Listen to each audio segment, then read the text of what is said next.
I posted a video recently which I shot with myself in the kneeling position. The reactions made me realize that a follow-up was necessary. There were questions like, where are your legs? What are you sitting on? What I chose to adopt in that video is something in yoga known as hero pose.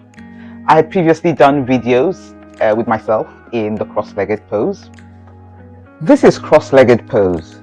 Comparatively, I find hero pose much more challenging. I would not be able to sit in hero pose for my much longer videos, which is why up until now I've only used it for shorts.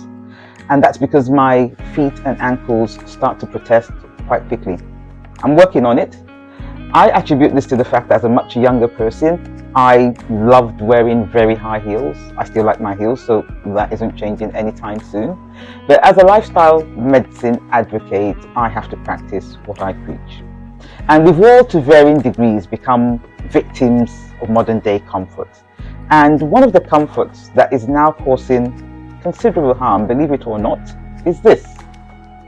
Yes, the chair. Not by itself, but by how we engage with it. The chair has now become the cornerstone of the sitting down epidemic. We sit at work, we sit at play, we sit.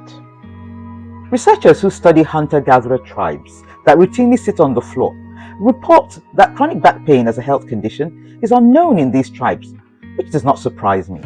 When I sit in cross-legged pose, I find I engage my abdominal back and leg muscles in order to stay in the position, which I routinely do not feel engaged if I was sitting in a chair.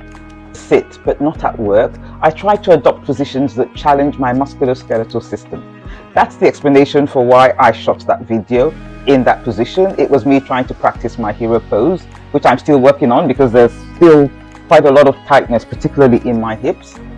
And just to warn you that there will be more videos of me sitting with my feet underneath me. So, here's my question to you. Can you still sit in cross-legged pose? Remember, this was something that we did as children without even thinking. Go on, I encourage you. Pause this video, stop. Can you still sit in cross-legged pose? And maintaining strength, particularly in our legs, is really important. It's important to prevent falls, which may then result in hip fractures or even worse. In the last 5 years, I have lost 2 classmates to complications of bathroom falls. These unfortunate incidents occurred in their own bathrooms. And I have seen videos making the rounds recommending that older people should take a shower sitting down. So, yet another seat in the bathroom. Now, if you have a pre-existing disability and you need to sit down to take a bath or a shower, then what I'm about to say does not apply to you because you are an exception. If you do not have a pre-existing disability, permit me to completely disagree with the recommendations in those videos. If I install a seat in my own bathroom at home, then when I travel and go to these hotels, am I going to be requesting that they install a seat in every hotel that I go to? That's a limitation I neither want nor need, because at this age, I am living my best life, and take it from me, I've only just started.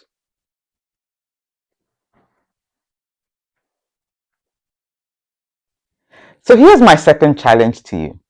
How many squats can you do continuously? And I'm talking here about the most basic form of a squat, which is an air squat. And this is what it looks like.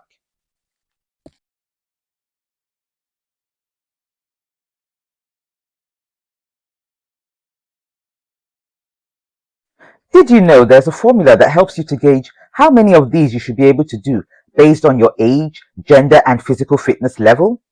For age bracket 60 to 65, it's roughly 1 per year of life lived. For younger folk, say if you're 30 years, it's more like 2 to 3 per year lived, and so you'd be looking at doing somewhere between 60 to 90 without stopping. Above 70 years, the math starts to go in the other direction, where you're required to do 1 per every 2 to 3 years lived. You don't even need to go to the gym to do this. So can we have an agreement? No more excuses. Slightly short of breath, but I can still talk to you and I can still maintain a conversation and keep a conversation going. And that took me exactly This length of time. Okay, pause it. Then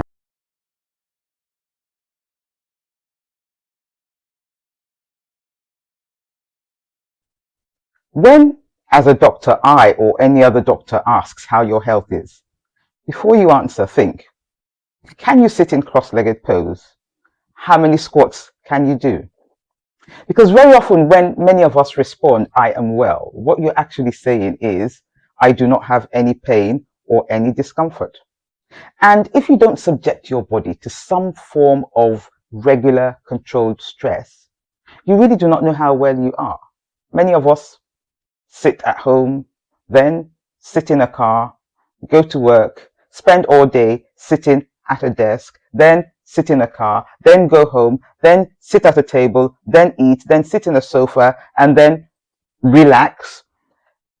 In that instance, you really don't know how well you are. So the more correct, the more honest answer would be, I currently have no pain or any discomfort. Wellness is an existential state that is distinct from the absence of pain or discomfort.